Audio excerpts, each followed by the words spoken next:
बोल जयकारा बोल मेरे श्री गुरु महाराज की जय। मनुष्य को संसार में बड़े विचार के साथ रहकर अपने धर्म अथवा कर्तव्य का सब प्रकार से पालन करते हुए अपनी जिंदगी का सफर तय करना है।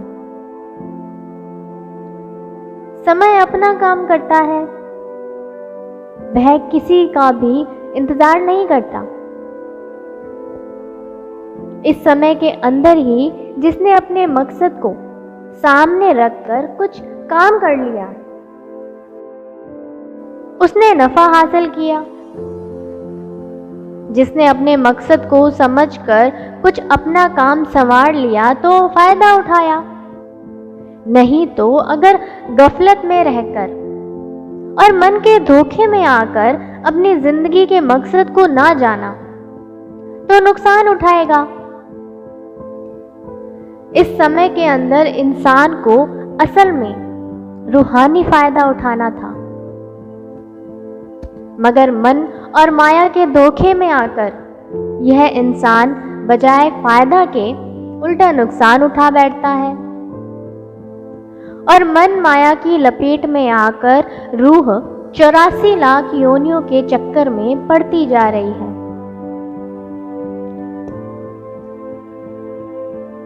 जैसे रोशनी और अंधेरा दो पहलू हैं, इसी तरह कुदरत की रचना में हर चीज के दो ही पहलू हैं।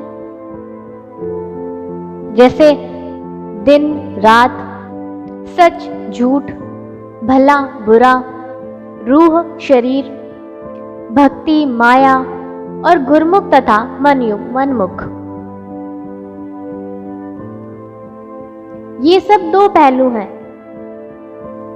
लेकिन गुरमुख पुरुष माया में बरतते हुए भी भक्ति को ग्रहण करते हैं। जैसे संसारी व्यवहार में माया की प्राप्ति करने के लिए बहुत सी तकलीफें, आजमाइशें और रुकावटें पेश आती हैं,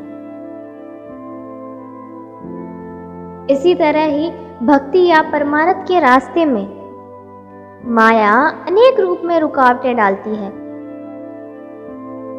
गुरमुख इसी राह पर चलते हुए अपने आप को मन और माया के चक्कर से बचाकर भक्ति में सफलता प्राप्त करता है। जैसा कि संतों का कथन है, दोहा, नर संसारी लगन में दुख सुख सहे करोड़, नारायण हरि भक्ति में जो आवे सो थोड़। अर्थात जब माया जीव को अपने पंजे में फंसा लेती है तो उसे अपना लक्ष्य भूल जाता है। लेकिन गुरमुख पुरुष अपने सद्गुरु का सहारा लेकर ध्यान सुमिरन करते हुए अपने आप को माया की लपेट से आजाद करा लेता है। एक मायावी जीव है कि माया और काम, क्रोध, लोभ, मोह, अहंकार आदि दुश्मनों के काबू में आकर फंस जाते हैं। दूसरे गुरमुख जीव हैं कि सद्गुरु भक्ति के जरिया माया के धोखे से आजाद रहते हैं। अगर यह जीव गफलत में समय गुजारता रहा या माया के धोखे में आकर समय हाथों से निकल गया और इस समय में रूह आजाद ना हो सकी तो यह कितना बड़ा नुकसान होगा। महज यही नहीं कि जिंदगी के दिन पूरे करने हैं और खाना पीना व पहनना है और बाकी समय गफलत में ही खो देना है। अगर ऐसा ही हुआ तो फिर गुरमुख के जीवन तथा मनमुख के जीवन में क्या अंतर हुआ?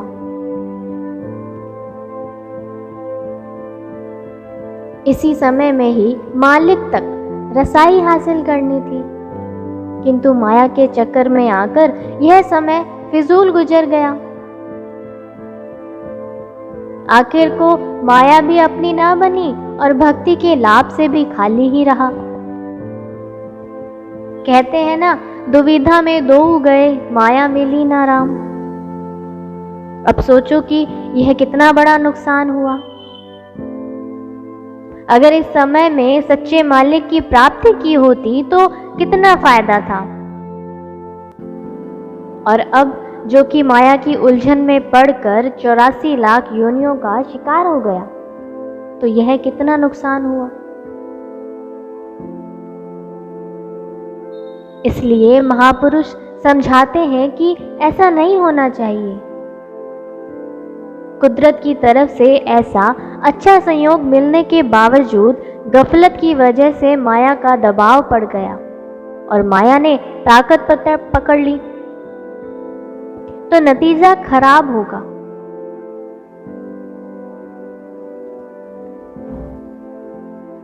चाहिए तो यह था कि इस समय में यह जीव माया को ज़ेर करता, मगर हुआ बिल्कुल उलट कि उल्टे माया ने जीव पर अपना गलबा डाल दिया। और यह कोई मामूली नुकसान नहीं है।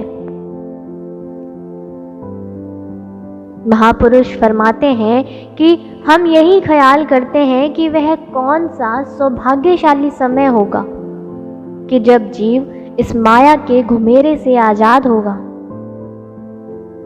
क्योंकि इस जीव का माया के घुमेरे में पड़कर जो नुकसान होता है, उस नुकसान का अंदाजा नहीं लगाया जा सकता।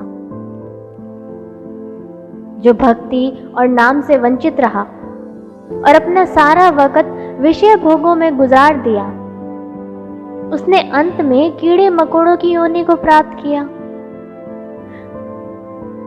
तथा जिसने भक्ति और नाम की कमाई की, वह मालिक से जा मिला।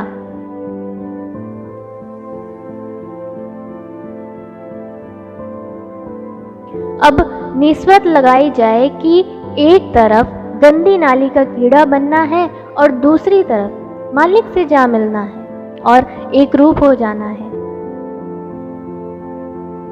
इसमें कितना बड़ा भारी अंतर है। कुदरत के दरबार में ऐसे उसूल नहीं है कि जीव को उसके किए हुए कर्मों का फल ना मिले। मनमति और माया में लिपटे रहने का बदला यह है कि कुदरत जरूर ही जन्म मरण के चक्र में डाल देगी।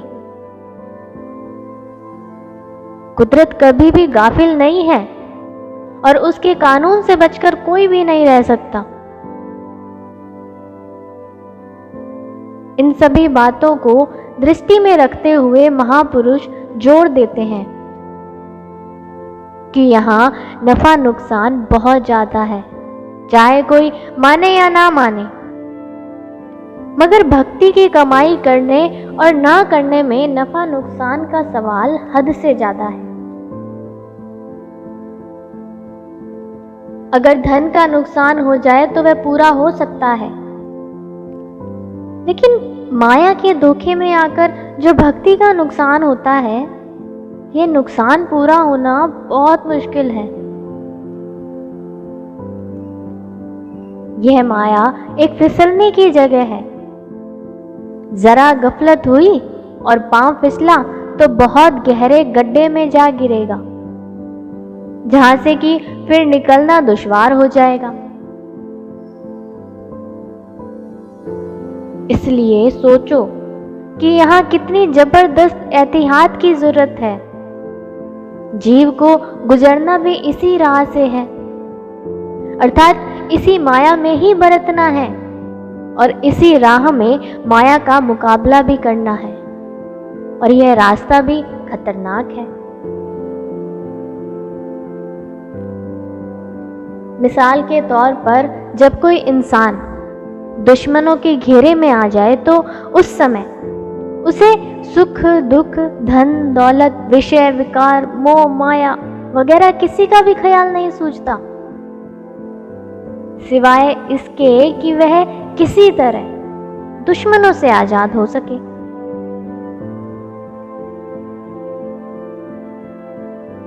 इसी प्रकार रूह भी दुश्मनों के बंधन अर्थात शरीर, इंद्रियों और माया की कैद में आई हुई है। इसे सबसे पहले दुश्मनों से आजाद होने की फिक्र करनी चाहिए, फकीरों का कौल है। शेर दुश्मनाने ई चुनी रा कुन नजर, दह हवासो दिल की हस्तंद पुरजिरशर। अर्थात इन अंदर के दुश्मनों यानी 10 इंद्रियों एवं मन, इन अंदर के दुश्मनों का हर समय ख्याल रखना चाहिए, क्योंकि ये शरारतों से भरे हैं। अर्थात ये हर समय अपना दाव पेंच लगाने में और माया की ओर प्रेरित करने में हमेशा तत्पर रहते हैं। महापुरुष जो कि चैतन्य शक्ति हैं और त्रिकालदर्शी हैं, वे इस बात को जानते हैं, लेकिन जीव को अपने ये दुश्मन भासते नहीं हैं। जबकि महापुरुष चाहते हैं कि यह जीव इसी समय के अंदर ही दुश्मनों की कैद से आजाद हो जाए। इस समय में ही यह जीव माया की कैद से आजाद हो गया तो हो गया, नहीं तो फिर निकलना दुश्वार हो जाएगा। यह कोई रेलगाड़ी का सफर तो है नहीं कि एक गाड़ी चूक गई तो दूसरी पकड़ लेंगे और सफर किसी न किसी तरह तय हो जाएगा। इस रूहानी तरक्की के रास्ते में अगर जो एक बार चूका तो फिर जन्मों का फेर पड़ जाता है। यह एक ऐसा नाजुक काम है कि इसे संत सद्गुरु ही भली प्रकार जानते हैं कि यह जीव क्यों कर और किस उपाय से काल और माया के चक्कर से छुटकारा हासिल कर सकेगा।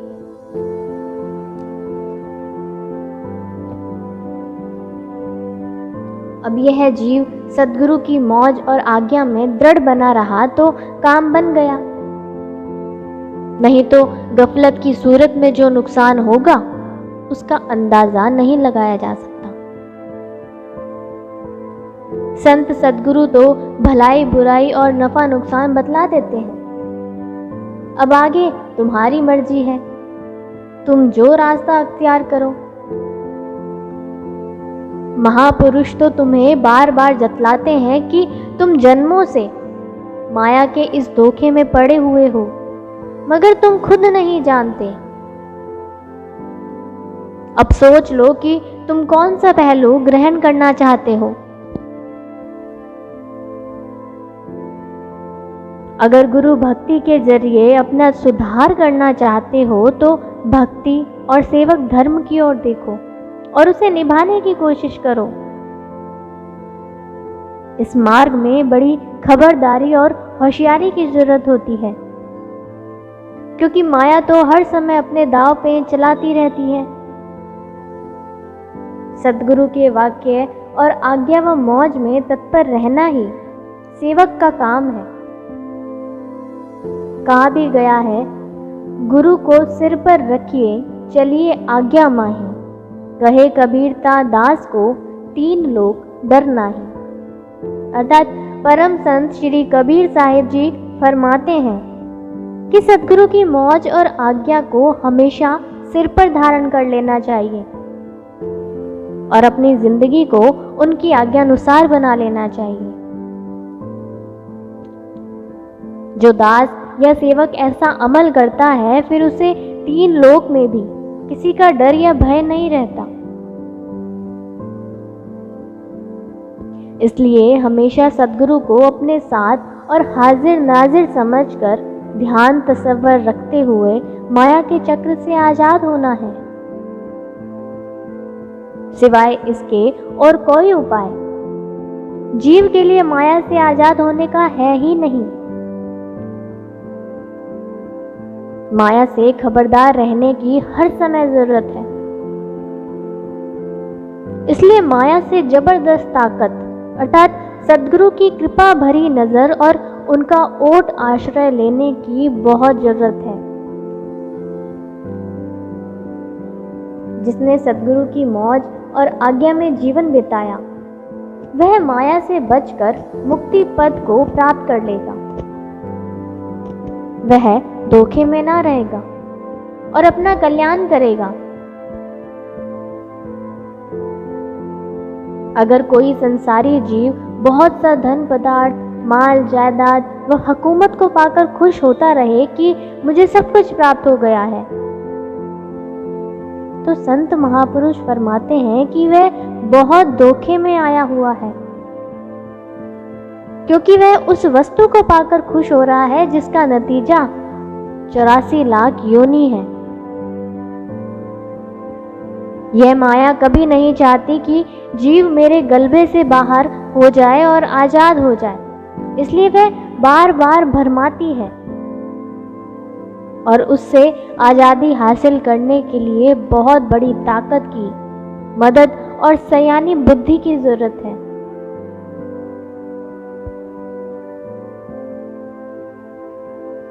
गुरु का शब्द रखवारे चौकी चौगिर्द हमारे। गुरुवाणी। हमेशा यही ख्याल रखें कि सद्गुरु का शब्द ही रक्षा करने वाला है। सिवाय सद्गुरु के और कोई भी चीज रक्षा व सहायता करने वाली नहीं है। सद्गुरु हमेशा ही जीव की भलाई चाहते हैं, इसलिए सद्गुरु की मौज पर चलो और उनके वचन को याद रखकर अपना काम बना लो। अपना अनमोल समय नष्ट ना करते हुए हमेशा सद्गुरु की सेवा, सद्गुरु के ध्यान और भजन में समय बिताकर अपना जन्म सफल करो। बोलो जयकारा बोल मेरे श्री गुरु महाराज की जय।